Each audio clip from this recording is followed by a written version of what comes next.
Welcome to the ProLife Team podcast. My name is Jacob Barr, and in this episode, we're sharing footage captured for the Abortion Museum.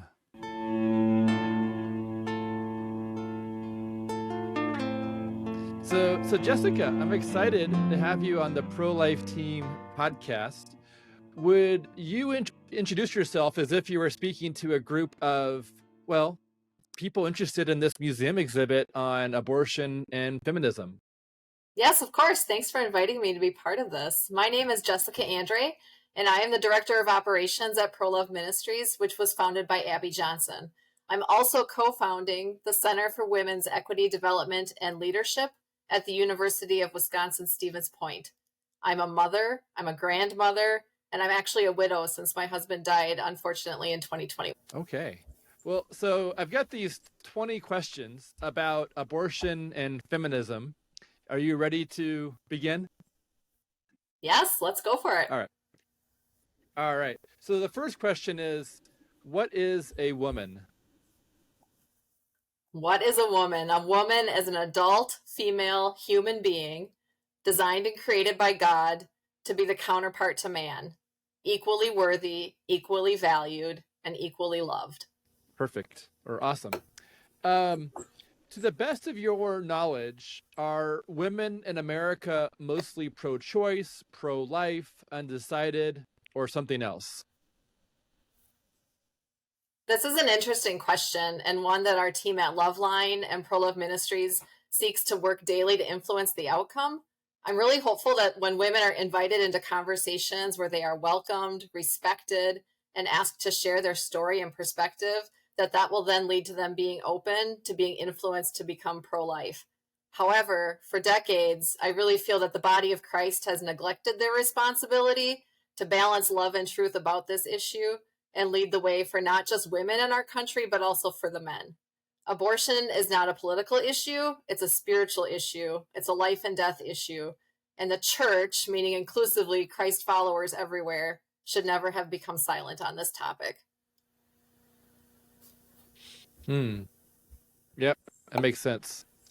In your words, what is feminism, and are most women feminists? So that term has changed meaning over the years. The dictionary will still tell you that it's the advocacy of women's rights on the basis of the equality of the sexes. However, our culture is seeing all sorts of exceptions to that today. There are feminists that don't value the rights of the unborn women. There are feminists that don't believe in the rights of our daughters and granddaughters to have safe locker rooms or bathrooms or even their own athletic competitions. And we're now seeing these loud attacks on women that not only erode what actual feminism means, but it's also becoming woven into and being part of the feminist movement. Makes sense. What are some of the positive contributions of feminism? And also what are some of the negatives?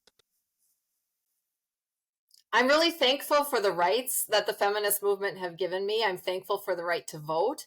I'm thankful for the right to own property and for the right to be financially independent.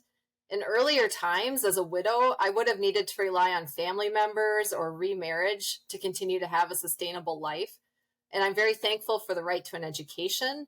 As a lifelong curious learner, I'm so glad to have completed my MBA a couple years ago at UW-Stevens Point. I'm thankful for the right to work. My late husband had health issues that at times prevented him from working. So my ability to have a stable, financially secure job was good for my family. And the challenge of having a career has always been so good and so rewarding for me. So I'm thankful for the ability to drive a car, to travel alone, to speak freely, to wear pants. I mean, I hate wearing dresses. To do many things that these trailblazing women in the past all tackled head on in order to provide this type of lifestyle for women like me today.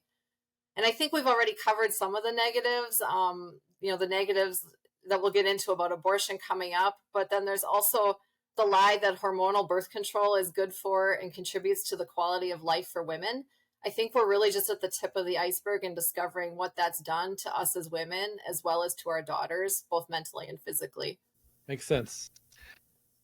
Do you consider yourself a feminist? No. Like any human societal movement that removes God from the center, the feminist movement has morphed into something that does not align or represent my values or my faith. I actually really abhor how abortion has become a central topic for the feminist movement, and my body, my choice is a lie from the pit of hell. I also don't agree that women are better than men or should be replacing men or should have louder voices than men. I do believe that as a woman, there are women's rights on the basis of the equality of the sexes because we are created by God as male and female, but that's to complement and supplement each other. It's not to replace or eliminate or compete with each other. And I still believe I should maintain a voice in the feminist arena because we were each given a voice that God wants us to use now more than ever because we're called to be a light in the darkness and we speak the truth in love and point people back to God's original perfect design for how we were created as humans to live and to be. So that's a lot of why I love not only the work we're doing at ProLife Ministries, but also the work that I was invited into at the University of Wisconsin-Stevens Point. It's really my passion and my focus as a Christ-following, pro-life, conservative woman that the physical and virtual spaces that I influence welcome all women and all men, all backgrounds, all perspectives, all political views, instead of alienating a segment of us.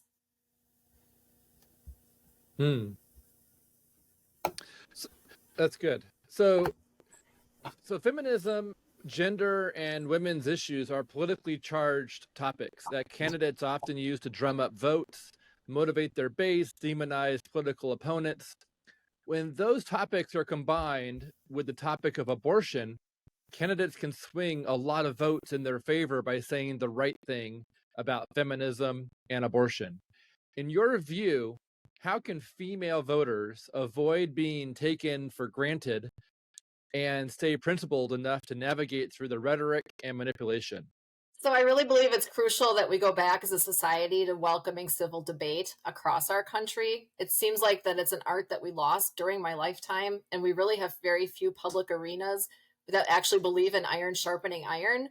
And sadly, even within private conversations, that's really deteriorated. Political correctness, hate speech, censorship, and other tactics that inject fear into the outcomes of speaking up and speaking out have silenced people who need to really find their voices again. We need more conversations about politics, not less. And we need more Christ following pro life Americans to seek public office, choosing to boldly enter into that instead of shying away from it. We have too many elected officials that are disconnected from reality, and the power of the mass media to influence the general population needs to be diminished. Women need to increase their discernment, their knowledge, and their awareness of what's happening politically, and to really set aside those emotional based decisions and the cult of personality in favor of truth. The facts, the record, the platform, and the character of the candidates that we have presented to us as options. Yeah, very smart. As you may know, early feminists in the 1800s and late 1800s and early 1900s were anti-abortion, but later feminists mostly embraced abortion choice as a pillar of mainstream feminism. In your opinion, what caused this change? So I believe that that is part of the spiritual warfare that's always occurring. As Christians gave up more space and culture and went silent, the enemy claimed more ground. And in Ephesians 6, Paul directs us to discern the spiritual realm and to armor up in order to face it. And that armor is not defensive. If you read through those verses, it's designed as the forward facing for taking an offensive approach. So the lies that the enemy speaks about autonomy and material lifestyles and empowering women and devaluing life have been bought and paid for by organizations that seek power and control absolutely and corruptly. Yeah, I can see that. What are some of the benefits of pregnancy and childbirth, and what are some of the risks or drawbacks? So I'll speak from my own experience on this. My daughter is the best gift that God ever gave me. Raising her is the most important legacy that I will leave behind. And now I have a grandson that is a compounded blessing. But back in 1998, when I became unexpectedly pregnant as a married, educated woman, so quite a bit of stability around me, it scared me and I cried. It was not something that I was actively going for. It was not something I really wanted to face, but I'm so glad that I did. I can't imagine my life or this world without my daughter, my son in law, my grandson in it. And are there risks or drawbacks that women face who become mothers? Of course, but those aren't eternal ones. They're really just worldly and temporary ones. And those temporary ones can still be really scary. Many women reach out to us at Loveline and they express being vulnerable to abortion due to needing to make a car payment or find a job or find more secure housing. That makes sense.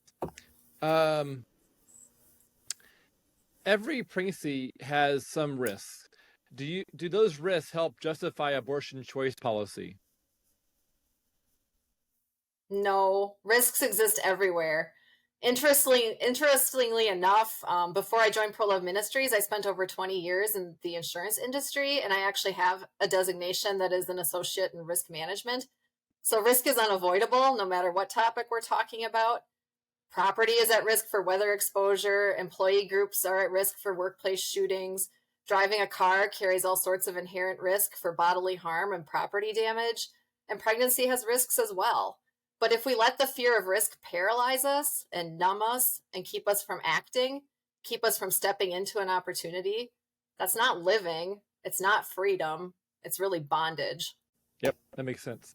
So people have argued that abortion choice policy helps women achieve equality with men and overcome historic obstacles. How is that supposed to work? And do you agree or disagree with that logic? When I think about that argument, it really seems to be centered around the act of sex and that men can experience immediate pleasure and move on relatively unencumbered, while women have to accept the risk of a long-term impact in order to experience that same immediate pleasure. But it really does go back to a lie that attacks God's design for the act of sex. And we as humans have moved away from his perfect plan to seek our own ways and desires. So abortion is really just a mistake stacked on top of another mistake. And that doesn't move us closer to God. It actually moves us further away from him. Yeah. Yep. So who is Margaret Sanger, and what is Planned Parenthood? So Margaret Sanger is portrayed as an American birth control activist, a sex educator, a writer, and a nurse, and she co-founded Planned Parenthood. And while all of that is true, she also supported improving the human race through selective breeding, also known as eugenics. And that's something that Planned Parenthood was actually pressured to acknowledge and denounce in 2020 when they removed her name from their Manhattan facility. So I think it's really interesting for more women to realize that and realize that that's actually something that they admit to. Yeah. Among feminists, being a homemaker, wife, mother, caring for the home has sometimes been called domestic slavery. Is this a fair/valid description? No, I believe that's inflammatory language designed to trigger a response. As a career-minded woman, I was not wired to be a stay-at-home mom, but I would never insult or denigrate those that choose to do so for the good of their families. Is it best for children to have a stay-at-home parent? In many cases, yes, that's true. Although there are loving caregivers that also do a great job, and those can be instrumental in raising children. I'm personally really grateful for the way that God provided Christian caregivers for my daughter in her formative years. And I believe that that's something that as a family we navigated really intentionally and really well. Is sex-selective abortion legal in the United States? Please explain. Yes, but no one wants to look closely at that or admit that truth out loud. I don't believe that there's enough oversight of abortion clinics to ensure that that's not happening. And I think you've already interviewed Abby Johnson about that, and she has a much deeper experience with that than I would. However, there's also in vitro fertilization, and that's an example that has ethical challenges because through that process, embryos can be tested and they can be selected for implantation. And doing that based on sex is possible and it's allowable. So then what happens to those embryos that remain in limbo? I mean, that's one of the great ethical challenges that our culture faces. Yeah, that makes sense. Some feminists have said that women need men like a fish needs a bicycle. What do you say to that? Well, I think that's another lie propagated by the enemy. We talked earlier together that God created men and women to form his entire body, and we are really less complete. We're not whole, we're weaker, we're more vulnerable, less equipped if there's only one part of the body. So, women and men are both equally important to God's design for life on earth, for the continuation of the human race. Men that are masculine, looking to God for direction, leading their families, loving their wives, defending the defenseless. We need more of that in this country, not less of that. The young men in our country need strong male voices and role models to learn how to become men. And the same is actually true for young women. Girls also need male voices and strong male role models. And I look at my daughter's relationship with her dad as a really key example of why that is so critical. There's studies that have proven that girls that have a strong, loving father are more likely not only to have healthy dating relationships, but they're better able to assess situations for risk factors, and they're more willing to tackle obstacles that prevent them from reaching their goals. Awesome. So, has abortion choice policy been overall more helpful or harmful for women and families? It's been more harmful. It's been positioned as a women's issue, and it largely has ignored the role that men have in unplanned pregnancies. So that further divides us as people based on sex instead of unifying us. And it's degraded the worth and the strength of the traditional family. And that's just one of many tactics that have been used to attack the family. Women are told to take control and to act in a way that really does have long-term detrimental effects on her, not just on the life of her baby. And that's considered a trade-off to a short-term situation. And this has really reduced the value of human life in our country and the dignity that each person truly has as a unique person designed and created by God. That makes sense. Thank you for answering that. Uh, in some other countries and cultures, women are often treated like property and second-class citizens, much worse than in the U.S. That can include legal domestic abuse, spousal rape, forced marriage, sex trafficking, female circumcision, and restricted access to education and opportunity. These are clear inequalities facing many women in the world. With that in mind, why do you think mainstream feminism in the West tends to focus on supporting abortion choice more than anything else? So I think this goes back to talking about spiritual warfare because our country has eradicated God from public spaces through the rise and the reign of, in large part, the baby boomer generation over the last 50 years. And we've made self a false God that we serve. So then, of course, godly values and godly ways and approaches to topics like this are not being taught and they're not being emulated. And I honestly never expected to be the counterculture, but here I am. I'm the counterculture. And are there other issues that you mentioned that are more worthy of attention and change and funding? Yes. But we have this deep complacency and apathy and delusion here in America, and we're distracted wrongly. And I really think that's what's behind a Hmm. lot of it. Yeah. Perhaps the most famous abortion choice argument is summed up as my body, my choice. What does that mean, and how do you respond to that argument? I hate that term because it's such a lie. It's a lie that's being sold to women using the term bodily autonomy, and it degrades and eliminates a connection with her and her preborn child. And it's all based on her desire. Is the child wanted or is the child unwanted? And there's a stark difference in our culture that's presented between being wanted and unwanted. There's apps and TikTokers and hype that track the growth of a wanted baby, a wanted developing pregnancy. And then at the same time, unwanted children are described as parasites, as clumps of cells, as not worthy of being sheltered by their mother's body as they grow and develop. In science and biology, they're not arbitrary based on emotion and opinion and desire. So, wanting or not wanting doesn't change the fact that the baby is a separate human being and a separate organism with unique DNA. Yeah, that makes sense. It's been said that women cannot be ethically required to lend their body for someone else's use, even if that individual needs their body to live. This, they claim, is true whether it's lending a womb to a growing fetus or lending a kidney to a famous violinist. How do you respond to this argument? So I don't like this comparison because they're not really apples to apples, right? A growing baby is a separate person. It's a separate organism that's temporarily housed in a womb. And a kidney is an organ, and you donate that to someone and you never get it back. So does a pregnancy require lending a woman's body to the baby? Yes. And that's something that we each have benefited from in our own life, and thankful for the mothers that did that for each of us. But abusing your body while pregnant, smoking, drinking, drug use, that's not something that we condone or praise as a society. We view that as unacceptable behavior in pregnant women because science has shown us the effects of those choices, right? We have fetal alcohol syndrome, we have crack babies, we have other evidence of the detriment to the children. But at the same time, we're being told pervasively that it's okay to end that same pregnancy. So these comparisons really just don't hold up. If you're going to use science to support your position, it's really important to look at all the science.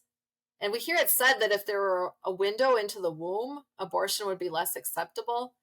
And with the technology and social media and group of voices that are being raised across the pro-life movement, we could collaborate to build that window figuratively in order to pierce the darkness with light, loving the women and loving the babies, because abortion is built on fear. And it's love. It's God's perfect love that casts out fear. So love must lead the truth. Makes sense. It's been, actually, in your opinion, what's the biggest misconception that women tend to believe about abortion? That it's a quick fix to a problem, and it's not. Ending the life of your child is not a quick fix. It's not something that you just do and move on. Over the past several years, as I got to know women that made this choice at some point in their life, I also witnessed the aftermath for a young woman that I love that tragically made this choice. I know that it's never a quick fix. It is a physical, emotional, spiritual devastation of two lives, the babies and the mothers. And thankfully, we have a loving, redemptive, restorative God who is more than able to take the broken pieces of those wrong decisions and sinning against him in order to bring healing, new life, a future, and a hope. Like we talked about, God is love. And the way we influence a culture for life is through love. So at ProLove Ministries, we talk about love in action. And we strive to make sure that everything we do proves that out. Awesome. Wow. Thank you so much, Jessica, for answering all of these questions.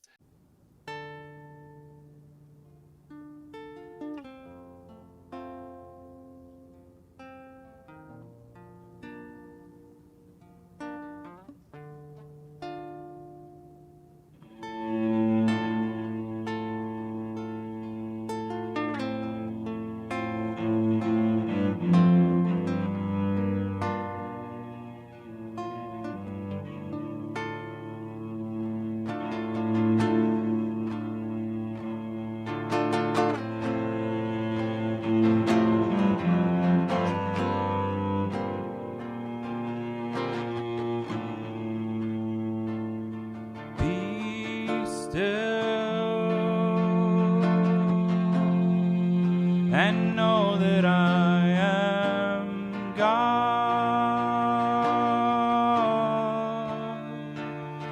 Be still and know that I am God. Be still and know that I am God. Be still and know that I am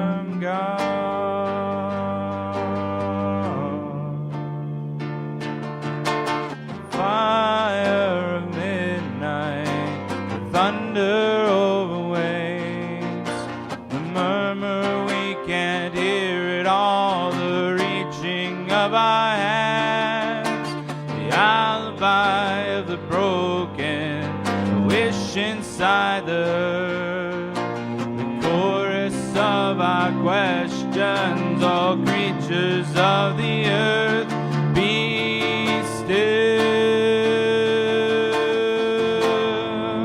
and know that I am God.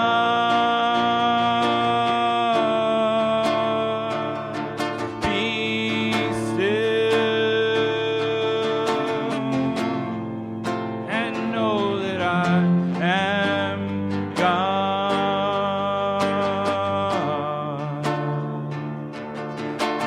Broken sob at the gravesite, the wedding bells at noon, the sounds of the lost and found, the reaching of our hands, the whale and the lion, the mother and her son, the family of terra firma, creatures of the earth, be still and know that I am God.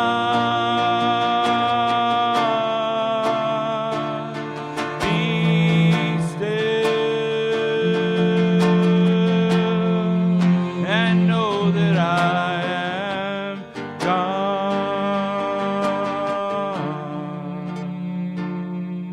Be still